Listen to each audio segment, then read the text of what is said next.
अच्छा सर, अभी आपकी मम्मा के बारे में बात करें, you will be comfortable? Yes, माँ ओके। के बारे में तो जब मर्जी बात करो, माँ ये तो है लाइफ में और कोई है नहीं। यस, मैंने ना आपके इंस्टाग्राम पे देखा है, बहुत इमोशनल पोस्ट देखे हैं। और जब उससे पहले से मैं आपको फॉलो कर रही हूँ, जब आंटी गए उससे पहले से ही, तो मैंने ऐसे फील किया है कि आप बहुत ज़्यादा इमोशनल होते हो। नहीं, अ, इमोशनल तो यार मुझे लगता है कि एक माँ ही होती है हाँ।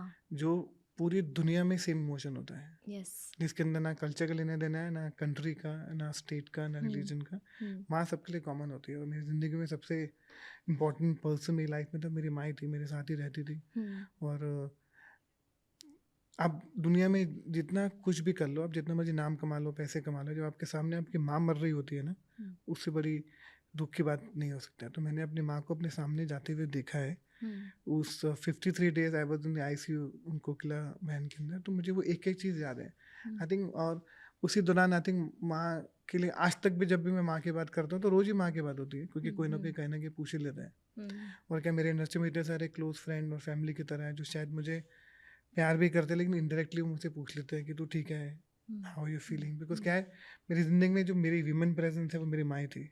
उसके बाद ऑफकोर्स इंडस्ट्री में जो मेरे बहुत फैमिली की तरह है, जिसमें कृति है, फराह खान है, इतने लोग हैं जिनके साथ मेरा बहुत प्यार है, वो अलग बात है। लेकिन माँ को अपने सामने जाते हुए देखना, वो सपना, वो रोज़ जो मुझे दिखता है, जो मुझे ख्याल में रोज़ आता है, वो थॉट कि I am looking at my mother, she is breathing 10:53, I could see she is breathing breathing breathing, और 11:03 में वो चले गए। तो मुझे वो सांस भी याद है। तो वो सांस मुझे अभी तक याद है। तो मैं वो रोज़ याद करता हूँ, रोज़ देखता हूँ। आई थिंक एक बार आपके साथ आपके क्लोज वन जब चले जाते हैं, स्पेशली माँ चली जाती है, तो आप दिमाग से कभी जा नहीं सकते। लोग बोलते हैं ना कि आप ठीक हो जाओगे, आपको लाइफ में ग्रीफ हो जाएगा, सब ठीक हो जाएगा, टाइम सब हील कर देता है। आई थिंक नहीं, माँ ये वाला आपके लॉस साथ नहीं। रहता है, नहीं होता। ये सब कहने की बातें हैं कि जिसके साथ होता है ना, क्योंकि लोग आके आपको कंट्रोल करते हैं, लोग ऐसे कह रहे डोंट वरी, टाइम सब ठीक कर देगा। आई थिंक माँ का जाना दुनिया में कोई भी ताकत ठीक नहीं कर सकती। और माँ भी शायद इसलिए आपको देख रही होती है, हमेशा आपके साथ रहती है कि तू ठीक रहे। I think she also protect you.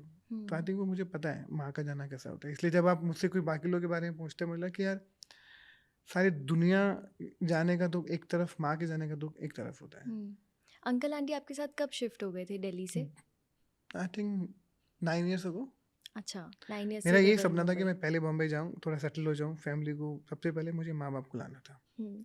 क्योंकि आप सारी ज़िंदगी काम करते हो, आप एक शहर से दूसरे शहर में आते हो छोड़ के अपने माँ बाप को अच्छी ज़िंदगी दे सको। तो मेरा टारगेट ये था कि मैं यहाँ पर आ गया हूँ तो माँ बाप को ले आता हूँ। तो मैंने वही किया। मेरे फादर रिटायर हुए, मैंने कहा अभी बस हो गया, अब चलो। मुझे लगता है सर, हम रोहिणी वालों की सोच एक जैसी होती है। मेरे भी पापा रिटायर हुए और मैंने उनको बोला कि अब आप लोग यहाँ आ जाओ मुंबई। तो वो 6 महीने मुंबई रहते हैं और 6 महीने कनाडा मेरे भाई के पास रहते हैं। हाँ नहीं, लेकिन ना मैं आपसे ये वाला क्वेश्चन इसलिए भी पूछना चाह रही हूँ सर कि आजकल की जो जनरेशन है ना, हम लोगों को ना पेरेंट्स की वैल्यू बहुत लेट समझ में आती है।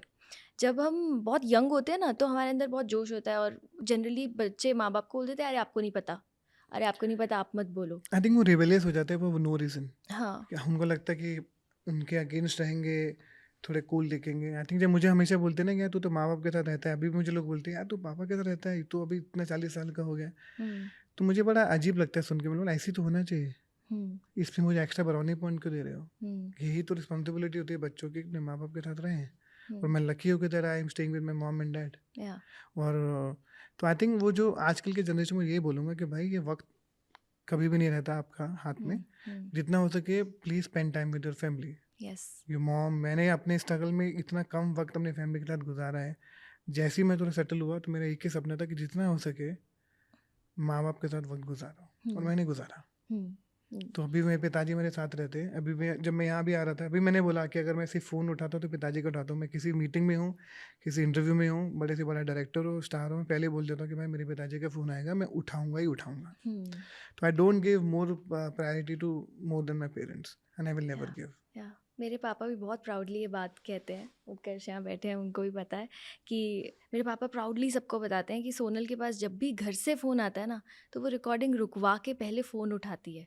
चाहे मैं फ़ोन उठा के ही कह दूँ कि पापा रिकॉर्डिंग में हूँ, कुछ अर्जेंट है, तो वो बता देते हैं, but I always answer my parents मेरे को कॉल। भी यही है, उसके बगैर कोई लाइफ है नहीं। तो मुझे ना भी मुझे कोई ब्राउनी पॉइंट नहीं चाहिए कि माँ बाप की तरह रहते हैं। बहुत अच्छी बात है, मैं खुशकिस्मत हूँ। जो लोग नहीं रह पा रहे उनको सोचना चाहिए। यस, तुम भी रहती हो, बड़ी अच्छी बात है, ऐसा करते हो, करना ही चाहिए, यस, करना ही चाहिए। और जो भी लोग माँ बाप के साथ रहते हैं, एटलीस्ट उनको एक फ़ोन तो करो दिन भर। दिन हाँ, में जब भी माँ बाप फ़ोन करते हैं, I see lot of youngster getting irritated, यार क्यों फ़ोन कर रहे हो, मीटिंग में हो, लगता है कि यार कैसे लोग हैं ये।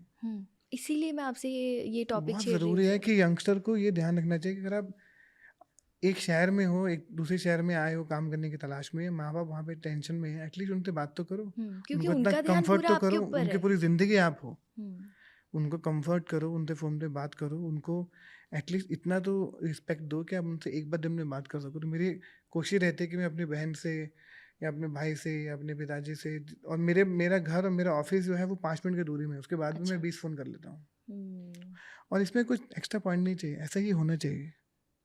हुँ, अब जो लोग नहीं कर पाते इसका मतलब ये नहीं कि वो ज़्यादा प्यार नहीं करते, कुछ सबकी अपनी कंडीशन होती है, बट मैं इतना कहता हूँ अगर आप पास नहीं भी रहते तो प्लीज़ फ़ोन कीजिए। हाँ, हो सकता है उनको आपकी ज़रूरत हो सकता है हुँ, वो आपसे बात करना चाह रहे हो हुँ, सकता है उनको आपका लड़ना हो आपसे, एटलीस्ट कुछ तो बात कन्वे करनी हो, तो प्लीज़ उनके साथ रहिए। Yes, yes.